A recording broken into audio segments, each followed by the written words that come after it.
Mag-aaral tayo, subtract, math. So, turuan ko kayo kung paano mag-subtract. Okay? Pwede ba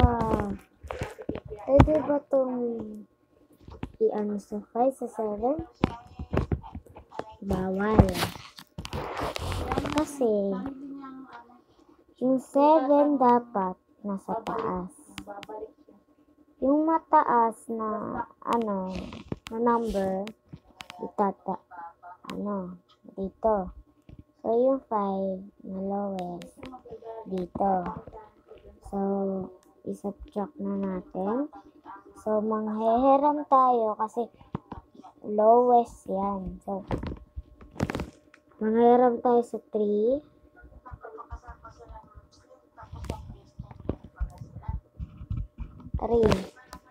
And magiging 2. Magiging 2 yung 3. Kasi nabawasan. So, anin na natin yung 5. X na natin. Kasi wala na. 15 na yan. 15. So, 15 minus 7. Bilang po kayo.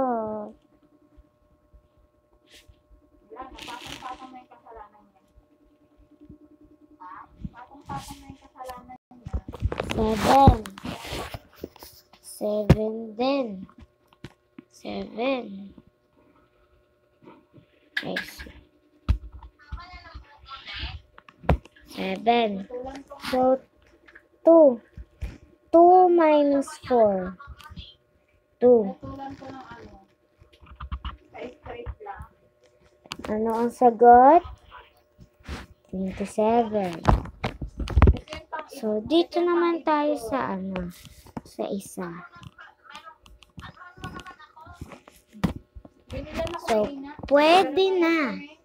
Pwede na. Kasi, mataas to.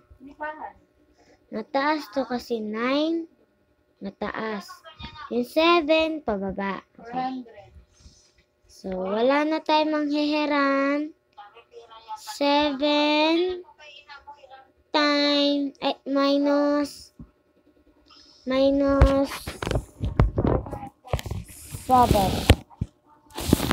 minus 7.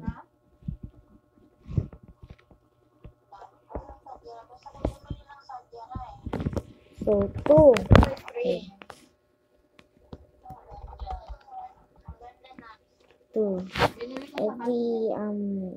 Yan. So, magiging 9 na yan kasi wala na. Okay. Yan na po. Yan. Ayan yung bawas. And wala yung bawas. Thank you guys for teaching you that and this. Thank you. Bye-bye.